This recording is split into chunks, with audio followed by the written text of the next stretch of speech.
Shalom, para sahabat STMJ, dimanapun Anda berada, berjumpa dengan saya Maria Berti dari Paroki Maria Immaculata Slawi. Hari ini Sabtu 26 Agustus 2023. Bacaan Injil hari ini diambil dari Injil Matius bab 23 ayat 1 sampai 12. Ayat yang berkesan bagi saya dalam Injil hari ini adalah ayat 23 yang berbunyi,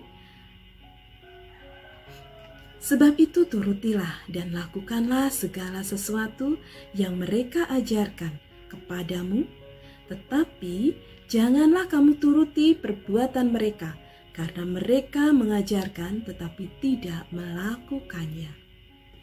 Ayat ini sungguh berkesan bagi saya. Di sini saya diingatkan bahwa Yesus mengingatkan supaya dalam melakukan kebajikan-kebajikan rohani, semua itu dilakukan bukan karena supaya hanya dilihat orang.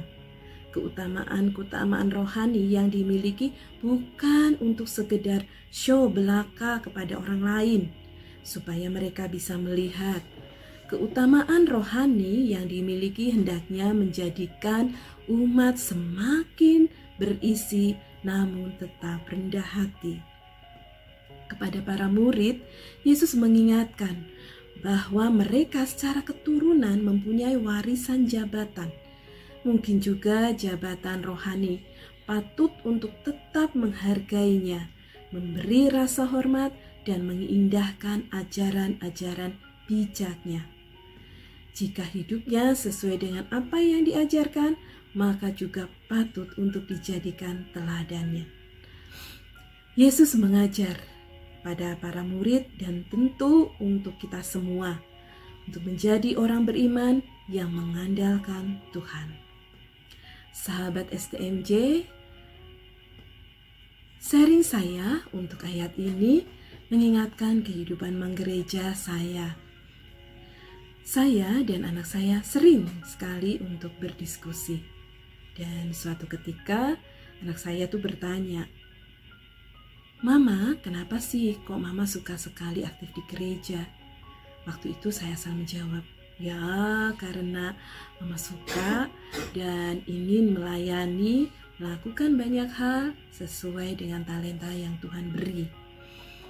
Lalu anak saya bertanya lagi, "Berapa kali orang boleh mengikuti Ekaristi dalam satu minggu?" Nah, saya jawab, "Setiap hari sebaiknya mengikuti Ekaristi." Anak saya bertanya kembali, "Lalu kenapa kita tidak Ekaristi setiap hari?"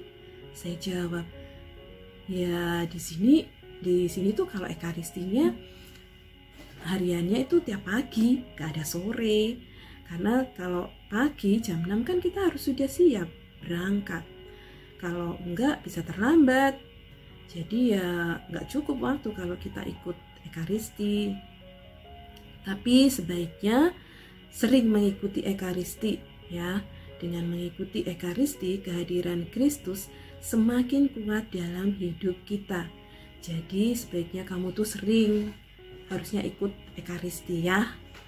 Nah, anak saya memahami penjelasan saya dan itu sungguh memuaskan hati saya. Apalagi setelah anak saya bergabung di PPA, dia tuh rajin sekali ikut Ekaristi.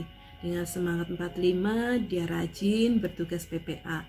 Dia sering menggantikan tugas temannya. Bahkan kalau saya ajak jalan-jalan dan dia pas dapat jadwal tugas, dia nggak mau cari penggantinya. Dia lebih rela tidak ikut saya jalan-jalan daripada harus meninggalkan tugas dia. Nah, suatu ketika saya rindu ikut Ekaristi harian. Kebetulan sore itu tidak ada jadwal pendidikan kitab suci. Dan saya bersiap-siap untuk ke gereja. Lalu saya berangkat dengan anak saya. Nah, sampai di gereja, saya parkir kendaraan dan saya berjalan ke arah pintu gereja ya. Anak saya tiba-tiba berhenti dan bertanya kepada saya, Mama ikut misa? Kan biasanya kalau misa harian Mama cuma ngantar." Saya kaget dengan pertanyaan anak saya. Lalu saya jawab, iya, Mama rindu Ekaristi, dan kebetulan kan nggak ada KPKS. Anak saya melihat saya tertegun dan berkata, oh. Saya malu dengan pertanyaan anak saya. Saya menyuruh dia untuk sering ikut Ekaristi, tetapi mamahnya malah jarang mengikuti Ekaristi. Ya, puji Tuhan, anak saya tidak terpengaruh dengan tindakan saya. Dia tetap rajin mengikuti Ekaristi. Dan setelah kejadian itu, saya berusaha untuk sering ikut Ekaristi harian di tengah-tengah kesibukan saya. Sahabat STMJ, demikianlah sharing saya. Di sini Tuhan sudah mencelikkan mata saya untuk menjadi seorang ibu yang baik, yang bisa dicontoh oleh anaknya. Seorang ibu adalah figur terdekat yang cara bicara dan tindakannya bisa dilihat dan diikuti oleh anak-anak. Jadi, mari kita mengajarkan ajaran Kristus dan juga melakukannya. Terima kasih, berkah dalam.